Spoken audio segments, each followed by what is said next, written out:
ভালো গান থেকে শিখলেন এবং মন থেকে গাইতেন। যাব না গো যাব না রইনু পড়ে ঘরের মাঝে। দুর্ধর্ষ গলা, অসাধারণ অসাধারণ অনবদ্য, খুব ভালো। বলবো সবাইকে এসে দেখতে পারো। তুই মন যে আমার মানে না বাধা।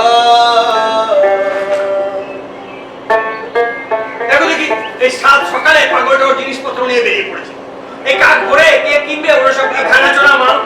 রেকমেন্ড করবো অন্যকে দেখার জন্য। হ্যাঁ, চেক ইন করেছো? ইয়েস। ব্রেকফাস্ট বলা আছে 8:30টায়, পেটাই পরোটা, ঘুগনি আর অমলেট। ওকে। বসের সাথে কথা বলো।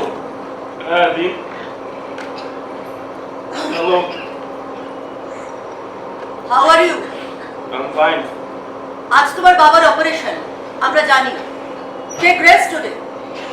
আমরা শীর্ষেন্দু মুখোপাধ্যায়ের গল্প উপন্যাস ছোটবেলা থেকে পড়ে আসছি। একটা জিনিস দেখি, তার মধ্যে বাস্তবতা, অবাস্তবতা এবং পরাবাস্তবতা অদ্ভুতভাবে একটা মিশেল থাকে, হাত ধরাধরি করে চলে। সেই জন্যই সবসময় মনে হয় যে নাটক দূরে থাক, পর্দায় মানে সিনেমাতেও এই জিনিস মানে উনি যেভাবে লেখেন, যে রস পরিবেশন করতে যান, সেটা কিভাবে মানে বাস্তবায়ন করা সম্ভব। আর নাটকের ক্ষেত্রে এটা তো দুঃসাধ্য বলে আমার মনে হয়। আমি নিজেও নাটক করি, নাটক পরিচালনা করি বলে, কিন্তু অদ্ভুতভাবে দেখলাম যে মূল টেক্সটকে এই উপন্যাসটি আমার পড়া প্রায় অবিকৃত রেখে একটা সর্বজনীন একটা বার্তা দেওয়া, এবং যেটা ওনার এই লেখার মধ্যে ছিল সেটা কিন্তু এই নাট্যগোষ্ঠী এই হুলস্থুলে সম্পূর্ণভাবে করতে পেরেছে। হৃদয়ে ছুঁয়ে যাওয়া অভিনয়, যেমন টেক্সট তেমনি অভিনয়, তেমনি তার সঙ্গীতায়োজন। আর দেবাশিসের একটা পাগল পাগল ব্যাপার তো পুরো মঞ্চ জুড়েই থাকে, সেটা এখানেও আছে। সব মিলে একেবারে জমজমাট প্রোডাকশন দেখে অভিভূত আমি। এবং আমি সবাইকেই বলবো যে এই একটা দুঃসময়, একটা অসময়ে যেখানে এই অবিজ্ঞান এবং মানুষের লোভ আমাদের উপর এইভাবে ছোবল মারছে, সেখানে এই ধরনের নাটক আমাদের একটা মানসিক একটা পরিতৃপ্তি দেয়। মুহূর্তের মধ্যে কিছু হবে আমার আশা আমরা করি না, কিন্তু একটা ভালো লাগা বোধ তৈরি হয়। অসংখ্য ধন্যবাদ এই নাট্যগোষ্ঠীকে। সম্ভবত সংলাপ কলকাতা, তাই তো? সংলাপ কলকাতাকে অসংখ্য ধন্যবাদ। যিনি নাটকটি করেছেন কুন্তলবাবুকে ধন্যবাদ। সর্বোপরি আমাদের সবার প্রিয় সাহিত্যিক শীর্ষেন্দু বাবুকে আন্তরিক ধন্যবাদ। জয় হোক নাটকের। শব্দের হুইসেল নয়, গন্ধের হুইসেল। ওটা বাজারে একটা সুন্দর গন্ধ বেরোয়, আর বাড়িতে মশা মাছি থাকে। বলো কি এইরকম হুইসেলও পাওয়া যায় নাকি? দুনিয়ায় কত কি আজব জিনিস পাওয়া যায় মেসোমশাই, তার কি কোনো লেখাজোখা আছে? আমি এই নিয়ে 5 বার দেখলাম। আমি প্রত্যেকটা নাটকই দেখি, কিন্তু এই নাটকটার বেলায় আমার একটা অদ্ভুত আকর্ষণ কাজ করে। আমাদের মনের মধ্যে যেন সেই ট্রেনের অনুভূতিটাই এনে দিচ্ছে। সেই সব এত কিছু ভালো লেগেছে এই নাটকটার মধ্যে, যে দেখতে ভীষণ ভালো লাগছে, বারবার দেখতে ইচ্ছে করে। সত্যি খারাপ যাচ্ছে, তবে হ্যাঁ আর এই 1 বছর 3 মাস একটু চেপে চেপে থাক, তারপর তোকে আর পায় কে। খুব সুন্দর লাগে। এই মফস্বল শহরের এক প্রান্তে নিরিবিলিতে তার একটা একটারে বাড়ি আর ছোট্ট একটা বাগান আছে। গজপতি ঘোষ একসময় বিজ্ঞান গবেষণা করতেন, এখন সব কিছু ছেড়ে ছুড়ে দিয়ে ওই বাগান নিয়ে পড়ে আছে।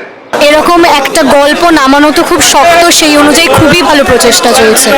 কিন্তু সুচরিতা দেবীর কাছে বরাবরই অসহায় বোধ করেন তিনি। বইয়ের কথার উপযুক্ত জবাব তার মনে থাকলেও কিছুতেই মুখ দিয়ে বেরোয় না।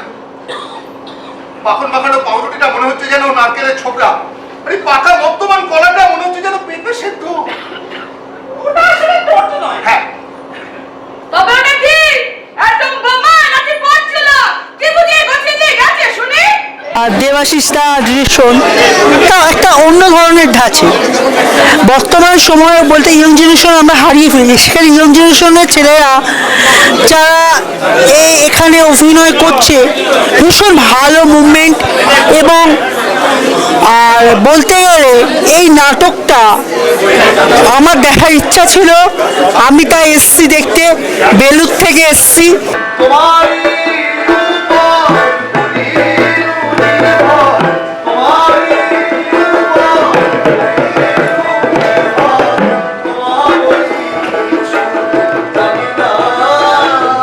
নাটক, ডিজাইন সবটাই, অভিনয় সবারই ভালো লাগছে।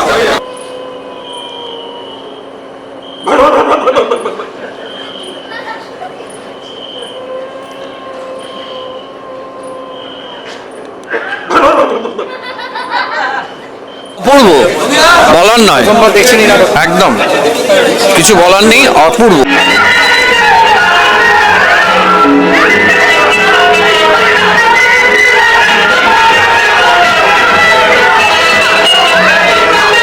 থিম খুব ইম্পর্টেন্ট, তো যেখানে একটা পরিবেশ অ্যাটমসফিয়ার এবং নাটকের যে থিমটা মূলত প্রত্যেকটা অ্যাক্টার্স ভীষণভাবে জিনিসটা খুব দারুণভাবে ফুটিয়ে তুলেছে, যেটা আমি মূলত দেখলাম। মিউজিক কম্বিনেশন ভেরি ইম্পর্টেন্ট একটা নাটকের জন্য, কারণ আমরা বেসিক্যালি একটা নাটক তখন ইন্টারেস্ট পাই যখন তার মিউজিকটা খুব সুন্দর থাকে।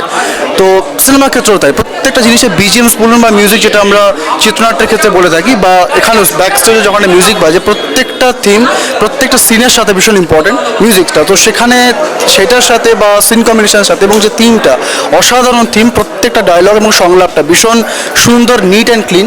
আর সত্যি কথা বলতে যে মানে এত সুন্দর প্রত্যেকটা সিনারিওর সাথে যে মানে কম্বিনেশনস অফ দ্য অ্যাক্টার্স এবং কম্বিনেশনস অফ দ্য কী বলবো dialogue presentation is very important, এবং আমার খুব ভালো লেগেছে সবাই সেটাকে খুব সুন্দর করে ফুটিয়ে তুলেছে। প্রেজেন্টেশনটা ফ্যান্টাস্টিক, একটা কথা বলবো, ইটস লাইক ফ্যান্টাবিউলাস। আর এই মানে একটা ওয়ান টার্ম ওয়ার্ড।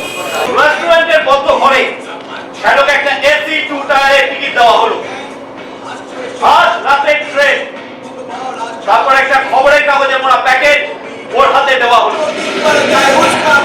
অসংখ্য ধন্যবাদ সংলাপ কলকাতাকে এরকম একটা নাটক আজকের দিনে উপস্থাপন করবার জন্য, একটা আধুনিক চিন্তা ভাবনা নিয়ে, এবং প্রত্যেকটা সিন দেখার মতন, মানে প্রচণ্ড পরিশ্রম করেছেন ওনারা। ওনাদেরকে অনেক ধন্যবাদ যে আমাদেরকে একটা পরিবেশন করেছেন এভাবে নাটক। প্রত্যেকটা গান যেভাবে চয়েস করেছেন, মানে ব্যাকগ্রাউন্ডে যে গানগুলো, অপূর্ব গান, অপূর্ব সিকোয়েন্স, মানে মিল ম্যাচিং করেছে। এবং যে বদল লাস্ট গানটা গেলেন জ্যোৎস্না রাতে, যে রবীন্দ্রসঙ্গীতটা মানে লাইভ করেছেন, এটা আমি বিশ্বাস করতে পারছি না যে উনি লাইভ করলেন। এটাই বারবার আমার মিসেসকে বলছিলাম যে এরকম কি একটা লাইভ করছেন, আমি বলছি ব্যাকগ্রাউন্ডে চলছে, উনি লাইভ করেছেন, মানে সাংঘাতিক ব্যাপার। যে প্রত্যেকটা সিনে যে এগুলো সরিয়ে নিয়ে যাচ্ছে, যে নাটকের যে সামগ্রীগুলো, এবং তার সঙ্গে সঙ্গে গান, তার সঙ্গে সঙ্গে অভিনয়, প্রত্যেকটা ব্যাপারটাকে ম্যাচ করা বিরাট কঠিন। খুবই ভালো করেছেন, অপূর্ব নাটক, দেখার মতো নাটক, সপরিবারে উপভোগ করার মতো নাটক আজকের দিনে। Thank you. মনে মনে চলন্ত ট্রেনের মতোই ঝিনুক খেয়ে খেয়ে মানুষ সামনে বেরিয়ে পড়েছে কেন? ভালোবাসার বদলে ওর গন্তব্য এখন হিংসা। তাহলে কেউ হয়ে উঠবে পেশাদার সুপারি কিলার। একটা নূতনত্ব জিনিস পেয়েছি আমরা, খুব ভালো লেগেছে। কালীচরণ বললো জিনিসটা বিক্রি করে তাকে কিছু টাকা তুলে দিতে হবে, তার নাকি টাকা পড়েছে। 10 টাকায় তো বিক্রি করতে চাইছি। এরকম কথা শুনলেও পার হবে, দাম একেবারে বাঁধা 10,000। তবে আপনি নিলে একটু কম সম করতে পারি, শত হলে আপনি একজন সাইন্টিস্ট। আমি এই নিয়ে দ্বিতীয়বার দেখলাম, এর আগে আমি একাডেমিতে একবার দেখেছি। এমনিতে সময় পাই না, যতটুকু নাটক মানে সুযোগ পেলে নাটক দেখি, এটা খুবই ভালো, মানে সব মিলে সবার অভিনয়, সবার মানে সব মিলে খুব খুব ভালো। মানে দর্শকদেরও বলবো সুযোগ পেলে এই নাটকটা দেখার জন্য, মন ভালো হয়ে যাবে। এবং তার মধ্যে হাস্যরস আছে, সিরিয়াস, কিন্তু সবটা মিলেই এরকম ধরনের নাটক আজকাল আমরা একটু কমই দেখি। খুব ভালো, দেখবেন। তাকে একটা লাল পিঁপড়ে উঠেছে, এক্ষুনি কামড়া। ওই রইলেন, ওই রইলেন। সত্যি কথা বলতে কি, ঘুষ দেওয়াটা কিন্তু ঘুষ নেওয়ার মতোই অন্যায়। এটা কি বলে জানিস? এটা বলে ব্ল্যাকমেল, আর ব্ল্যাকমেল বলে পুলিশে ধরে। তাহলে তো যুদ্ধ ঝামেলার দরকার নেই, আমি মাসিমাকে গিয়ে কথাটা নিবেদন করে আছি। ও, আপনি যে টাকা দিয়ে আমার মুখ বন্ধ করতে চেয়েছিলেন, সে কথাটা বলবো তো? আমি সত্যি সত্যি তোকে পুলিশে দেবো, তাই তো বললেন কিছু মশাই।